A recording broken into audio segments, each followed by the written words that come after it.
Cheating happens a lot in our life. It's a problem, so we need to address it and deal with it somehow. Let's dive in and take a look at some methods to manage this problem. This is cheating in yourself. What do I mean by that? Can be taking the easier path, and be cheating in your school, your job, your work, your own company. And these opportunities don't usually pop up and we say, oh boy, today I'm gonna go cheat. No. The way it works is trying to understand human nature, and the way thoughts process is that it starts by grades. Well, let's say at first we think, okay, well, you know what? Maybe if I cut this corner, I'm gonna save like a little bit money that I get to put in my pocket. Or we try to negotiate with ourselves that although, I remember growing up and being raised saying, no, cheating is wrong, but my teacher is bad, so I have to cheat on the test to pass. And this internal dialogue that presents itself becomes exponentified, if that's even a word. It grows and it gradually increases over and over, because what we used to bargain with ourselves and think, no, it would be immoral, it would be wrong, it's not who I am, now it just becomes, an instinct, a reflex. You cheat in one test, I'll just cheat in the next one. It's easy, no big deal. I did it before. Cheating is pervasive. Not only we can find it in many areas of life, but what's also dangerous about cheating is that it can become addictive, right? The way I think about it is that our brains try to choose the easiest path forward, just like in many areas of life. We try to optimize our dealings with life events. With cheating, we're trying to kind of also achieve some sort of goal. Maybe it's going to be a good grade at school, for instance, right? Or just like Aziz was talking about, a gym goal, right? Such as muscle gain in a very fast way forward. Now, there's big difference between, working smart, working efficiently versus working hard. You obviously want to be working more smart than hard, but there has to be hard work. You cannot sacrifice hard work for cheating. For example, someone wants to get in shape at the gym, someone who is not in shape at all wants to get in shape, right? It's very easy for them to get to a point where they lose patience, where they want something quicker, want something easier. So that's when, God forbid, they get introduced to, growth hormones, steroids, performance enhancement drugs, whatever. Cheating comes down from lacking patience and above anything lacking self-discipline. If I cheat, then I will become kind of like a weak person that looks like a thief, right? In whatever area you are going to cheat, be that bodybuilding or academics, you name it, right? So, and then on the other hand, you have the other vector, right? The second vector will be, okay, if I don't cheat, then yes, I will need to go through some sort of like toil, mental, physical, whatever it might be, depending on the area in which you're intending to cheat, right? But if you don't cheat, then you will go through the toil, through the struggle, and then what's going to happen is that you can think about it as becoming a better person, right? So if you go through some kind of struggle, some experience, then you will kind of like get better. So maybe you will not get kind of like good results right away, which you could have gotten via cheating, but at least you will feel like more mentally satisfied and you'll be more in peace with yourself. And eventually that skill set of going through struggle will become more developed, and then you will be able to actually achieve some sort of good goals which cheaters cannot achieve. In many situations in life, the choice is yours. I would say you can at least control conservatively more than 50% of events or your actions that you take, right? Waking up, doing well on the test, preparing for the test, studying, taking the long and hard road in the gym instead of shooting steroids up your veins. So that's all about yourself, right? So it's all about your mind and making decision on your own, and it's not like made by somebody else, some sort of politician or your parents or your friends. So remember that and choose the good way. It's very easy to identify that thankfully, the good way in many situations again, unless it is some sort of crazy, complicated political situation going on. But in general, like life, or I would say daily situations, you'll be able to find the right way and stick to that. So that's not as difficult as we think. You have to be patient in whatever it is you want to achieve.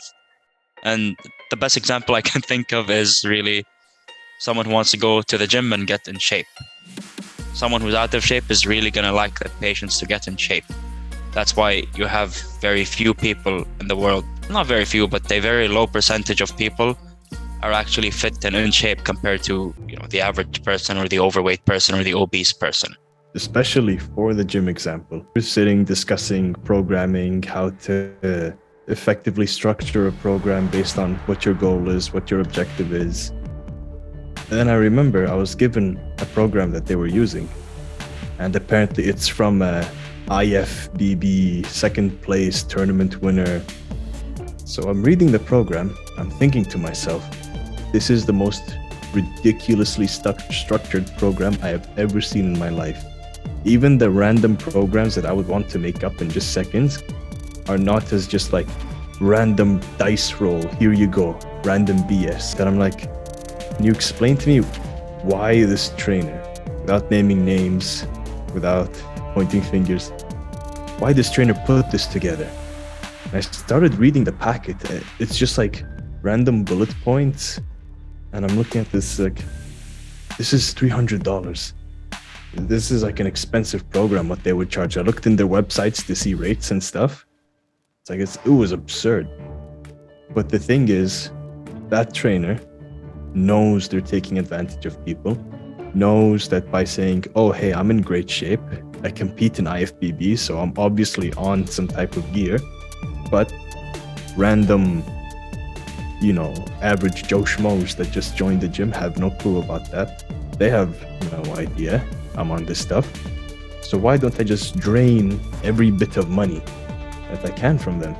This is like I'm trying to internalize what the hell is going on. As I'm looking at it, I'm telling my coworker, hey, this is a terrible program. This person is taking advantage and is not transparent with how they achieved their physique. So that right there, it's a kind of internalized dialogue, as mentioned before. Like, we think no one will notice, but then once it's found out, it's like, that's it. Your character's gone, your integrity's gone. No one else is going to take you seriously anymore. This is the main dangerous aspect of why we cheat, why we choose to cut corners, whether it be on an exam, like a school test, university test, standardized, anything.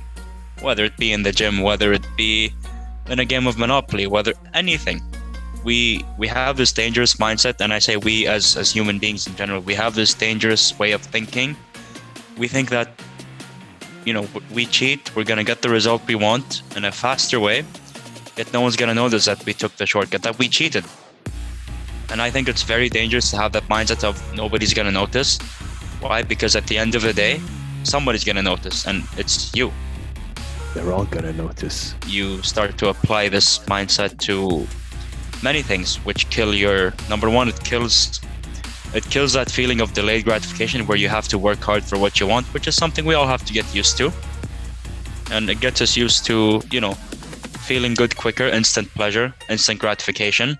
It's going to kill your ambition. It's going to kill your desire to work hard. It's going to kill your discipline above anything. Every single one of us at some point in our lives have had that one person we knew. We're like, oh, this person's, cheating. And like in trivial stuff, like you said, a game of Monopoly, but even like just cheating in that small game, we'd be like, oh, I don't want to play with this guy. Why would I play? You're just going to cheat. It's going to take the fun away, take the fun out of the game. I guarantee every one of us have had that interaction, whether it be card games, just random fun, like not even life or death scenarios where you have people cheating in medicine or life-saving drugs and stuff like that. These have huge repercussions. When they do, hopefully perpetrators get punished. But even in the trivial stuff, like, when you're playing a game and then, you get killed by a hacker. Like, oh, it's a hacker. And it just takes the fun away. It's like, why? You just have to get to the point to accept that there is, in almost 100% of the things you do, there's going to be no easy way to achieving, the top 1%, the top 5% of that mark. Like there's no easy way out. So you have to discipline yourself to just keep, following the track of working hard, even when things get difficult. That's when, the hard work and discipline really counts. We talked about this in one of our previous episodes a while back, motivation and discipline. When motivation dies, we tend to find easy way out. So when you find yourself losing motivation, just keep the discipline. Keep the discipline and working hard, and keep the discipline and not falling into the trap of finding the easy way out and cutting corners and cheating. One more thing to add. This is going to be a sort of mental exercise. Now imagine any room you walk into. The first thing people will do is say, hey, look, it's that guy that cheats there. Or hey, look, it's the cheater. Just imagine any place you go to, people you know, people you don't know, the first observation they make about you. I don't care if you're the type of person who's like, I don't care or take into matter what anyone thinks about me. That right there would be like a literal shun from society. Like you would be exiled. And no matter who says, oh, lone wolf type over there, that would completely destroy you and belittle you. So picture this. Would you want to be the person who's known for cheating, for taking the easy way, for cutting corners? Or would you want to be known as the hardest worker? Like imagine when you walk in a room and people start saying, that's the guy that did it right there. Or that's the girl that succeeded right there. Imagine. Rather than, nah, it's just another cheater. It's another person who took the easy way. Pick what you want. And once a cheater, always a cheater. Always a cheater. Don't fall to the trap. Do the hard things, not because you like them, but because they're necessary.